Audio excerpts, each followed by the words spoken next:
Bharatiya Janata party की सरकार के दबाव में लिया गया। कल भी जैसी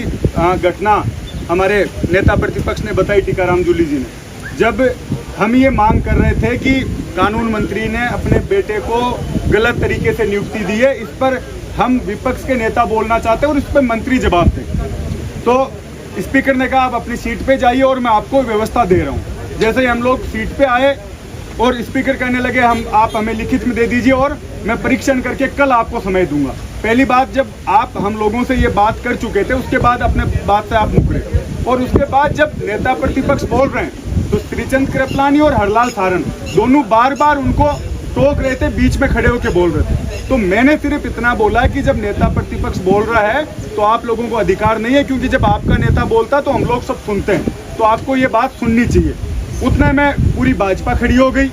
और स्पीकर साहब को पता नहीं पहले से ये तय करके आए थे, क्योंकि उन्होंने पहले भी 2-3 बार यूँ कह दिया कि आप शांति से बैठ जाइए, क्योंकि भाजपा के मंत्री जवाब दे नहीं पा रहे। विधानसभा में पूरी तरह से भाजपा सरकार फेल हो रही है, उसको बचाव कैसे किया जाए, इसको लेकर पूरी जिम्मेदारी स्पीकर ने अपने ऊपर ले रखी थी। पहले से बार बार ये कहते विश्वविद्यालय से आए हुए छात्र नेता तुम सुधर जाओ, तुम्हें सस्पेंड कर दूंगा, और जिस तरीके से बिना वोटिंग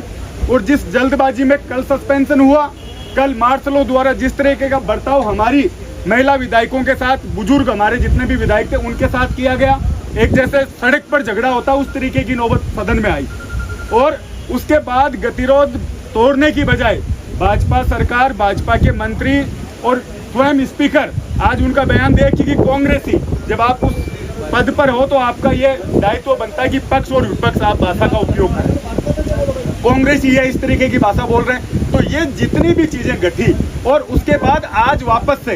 वो सुबह मुख्यमंत्री जी 10 बजे सदन में आते हैं, विधायक दल की मीटिंग लेते हैं और ये चाहते थे कि हम खड़े होकर माफी मांगे, मैं उठ के बाहर आ जाऊं। लेकिन कांग्रेस पार्टी, हमारे नेता